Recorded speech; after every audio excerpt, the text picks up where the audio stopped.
सुंदरकांड। ये शब्द शायद आप सब लोगों ने सुना होगा। कुछ लोगों को ये भी पता होगा कि सुंदरकांड का पाठ होता है या सुंदरकांड की पूजा होती है या सुंदरकांड की कहानी होती है। पर मैंने सोचा क्यों ना आप सबको एक क्लैरिटी दी जाए कि सुंदरकांड एक्चुअली है क्या, इसकी रेलेवेंस क्या है, क्यों इतनी मान्यता है।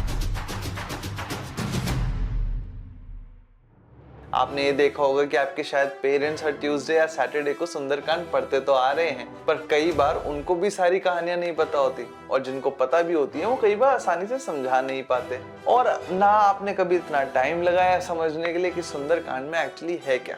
तो मैंने सोचा थोड़ा सा समय आपका लेके आपको समझाए कि सुंदरकांड का पाठ एक्चुअली होता क्या है। सबसे पहले अगर हम सुंदरकांड को डिवाइड करें दो शब्दों में तो निकलते हैं सुंदर और कांड। सुंदर यानी ब्यूटीफुल जैसे आप सबको पता है, और कांड मानी कहानी। सुंदर ऐसा भी माना जाता है कि हनुमान जी के बचपन का नाम है। अब आप सबको ये तो कहीं ना कहीं पता लग गया है कि सुंदरकांड रिलेटेड है हनुमान जी से। चलिए ये जरूर जानते हैं कि सुंदरकांड रिलेटेड कैसे है हनुमान जी से।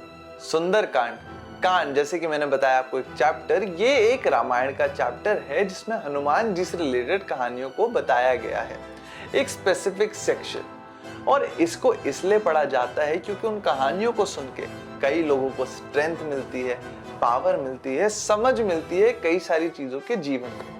हम थोड़ा सा समय लगा के समझते हैं कि इनमें क्या क्या कहानी है। सुंदरकांड में हनुमान जी की कई सारी कहानियां हैं, जिसकी शुरुआत होती है हनुमान जी की पावर्स को याद करने से। एक टाइम ऐसा भी था जब हनुमान जी को अपनी पावर्स ही याद नहीं थी। उनके पास वो पावर्स थी तो, लेकिन वो कभी उन्हें याद नहीं आई। बट जब सही समय आया तब जामवंत जी ने उन्हें याद दिलाया जय श्री राम कि उनके पास क्या क्या पावर्स है, और उसी से उन्हें स्ट्रेंथ मिली एक बड़ी सी जंप करने की, जिससे वो लंका पहुंच पाए। आप सबने ये तो सुना होगा कि हनुमान जी लंका गए थे, लेकिन इसकी शुरुआत ऐसे हुई थी जब उन्हें उनकी पावर्स का याद दिलाया गया था। जब वो लंका पहुंच भी जाते हैं तो उन्होंने एकदम से अपनी बिल्कुल स्ट्रेंथ दिखा के लोगों से लड़ना नहीं शुरू किया, बल्कि अपनी सद्बुद्धि का इस्तेमाल करके अपने आप को छोटा कर और आराम से एंटर कर गए, ताकि कोई झगड़ा ना हो और आराम से वो सीता जी को ढूंढ पाए। वो हर जगह गए, हर जगह ढूंढा। इस बीच में कई सारे उन्होंने दृश्य भी देखे जो सुंदरकांड में बहुत ज्यादा डिटेल में बताए गए हैं, और आपको कभी समय मिलेगा तो उसको डिटेल से पढ़िएगा जरूर। आप सबको रियलाइज होगा कि अच्छा क्या क्या चीजें चलती आई रामायण के टाइम से।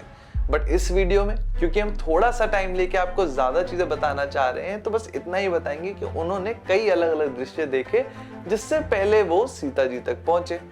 अब सीता जी के पास जाते ही सीता जी ने तो हनुमान जी को पहले कभी देखा नहीं था, तो अपनी पहचान बताने के लिए उन्होंने उन्हें दी राम जी की वो अंगूठी।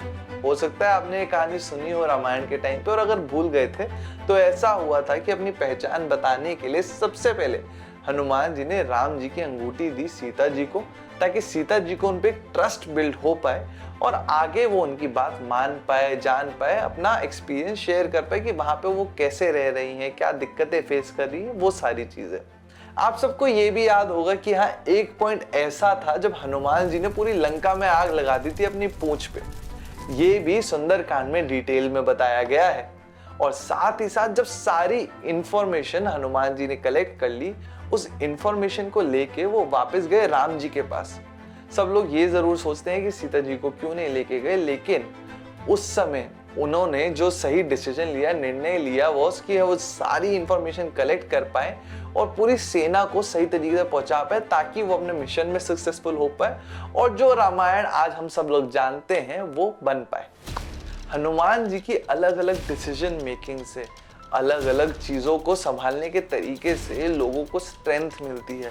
लोगों को ये पता लगता है कि कैसे सही निर्णय लिया जाए, कैसे बुद्धि का इस्तेमाल करा जाए, कैसे कभी कभार आप जो अपनी पावर्स भूल जाते हैं, अगर सही तरीके से उन्हें याद दिलाया जाए या फिर उन्हें एस्टैब्लिश किया जाए, आप वो सारी चीजें कर सकते हैं, जैसे कि लंका तक आप छलांग लगा सकते हैं। अब यूजुअली कई सारे लोग इसको ट्यूसडे या सैटरडे को पढ़ते हैं, क्योंकि ट्यूसडे और सैटरडे सनातन धर्म में हनुमान जी का दिन माना जाता है। इसके अलावा आपको या तो कभी कोई स्ट्रेस हो रहा हो या आपको कोई मेजर डिसीजन लेना हो, उस समय भी आप सुंदरकांड पढ़ सकते हैं। कई लोग अपने गृह प्रवेश के समय या फिर किसी खुशी के समय सुंदरकांड को पढ़ते हैं, क्योंकि ये उनको प्रॉस्पेरिटी देता है, स्ट्रेंथ देता है और खुश करता है पूरे परिवार को।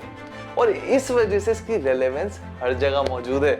आपको ये याद रखने की जरूरत है कि अगर आप कोई प्रॉब्लम फेस कर रहे हैं तो ऐसा नहीं है कि सिर्फ जीवन में आप ही प्रॉब्लम फेस कर रहे हैं। जब भगवान जी को भी ऐसी प्रॉब्लम्स का फेस करना पड़ा, अपनी पावर्स का याद दिलाना पड़ा, तो आप तो अभी बहुत सारी चीजों को पार करने वाले हैं, पूरी लंका पार करने वाले हैं। तो अगर आपको ये इंटरेस्टिंग लगा कि अच्छा सुंदरकांड में ये सारी चीजें कवर की गई हैं, तो आप समय निकालिए, थोड़ी और डिटेल में सुंदरकांड को एक्सप्लोर करिए।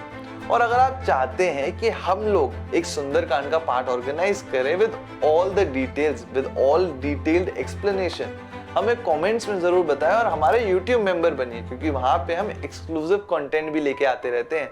कुछ तो ऑलरेडी वहां पे है और कुछ और नया आपके लिए बार बार लेके आते रहते हैं। Thank you for being with us till the end of the video. नमस्कार और मिलते हैं आपसे फिर से एक अगली वीडियो में।